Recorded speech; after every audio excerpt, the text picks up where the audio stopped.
Okay, today we're talking about Trex Universal Hidden Fasteners. One of these small containers is going to cost you about $35, and they say it covers 50 square feet.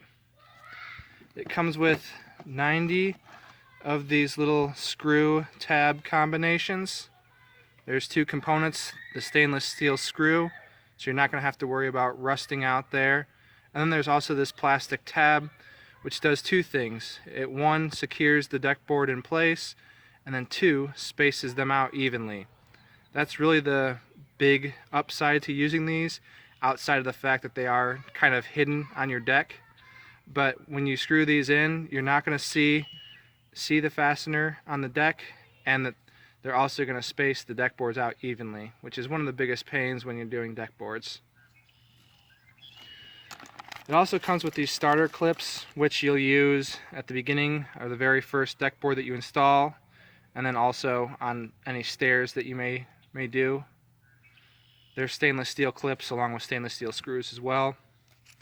And then it also comes with a T15 drive, so if you don't have one yourself, consider yourself lucky. You've got one now, but you will need multiple boxes most likely to do your deck. They do sell a bigger tub if you have a large enough deck. It might save you a little bit of money there, but for the price of one of these, you could probably do your whole deck in either nails or screws, which is the biggest drawback. Okay, so this is how I like to install these fasteners. As you can see, I've got a row on the previous deck board already, and I'm going to now take and put this board and line it up with those tabs, and then screw down another row just beyond this deck board. One thing to note is that I have not screwed this previous row of fasteners in all the way. I like to leave them a little bit loose, just so it makes it easier to get the groove into the fastener. Now, if it's not obvious, the only time you'll use these fasteners is when your deck board has this groove. There are some composite decking boards that do not have this groove, and in that case you're likely going to have to either screw or nail something into the face of the board, whereas this, you'll be able to slide the tab in here like so. The only tools you'll really need to do this project is a rubber mallet, and that's used to kind of tap the boards into the plastic tab there, an impact driver to obviously screw the fastener into the joists, and then a tape measure as well, just to make sure that you're evenly spaced between the house and the deck boards. I mentioned that these fasteners space out the deck boards for you, but there's always that opportunity for error, and even if it's a small error, it's a chance that you could have one side of the deck board be further or closer to the house than the other side, and in that case you'll have to redo a lot of these.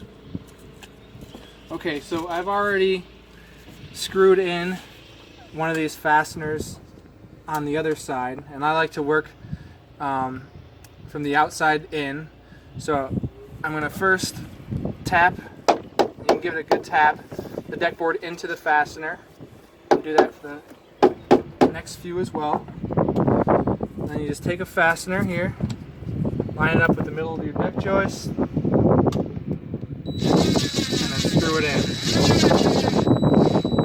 And just like the last one, back that up a little bit. I'm not going to screw it in all the way, just to make installing the next deck board that much easier. Just keep going down the line.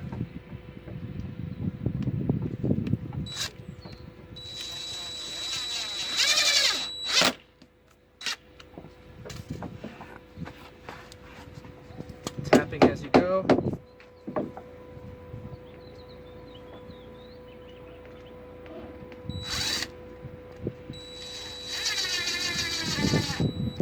And it's best once you've got 2 or 3 on one side to go out to the other side and do the same, and then start working on the middle of the deck board. But that's how you install a universal fastener. Pretty easy. The only thing you got to worry about is making sure that you're evenly spaced from the house. Other than that, these things work great. if you can afford them, I would highly recommend using these on your next composite decking project.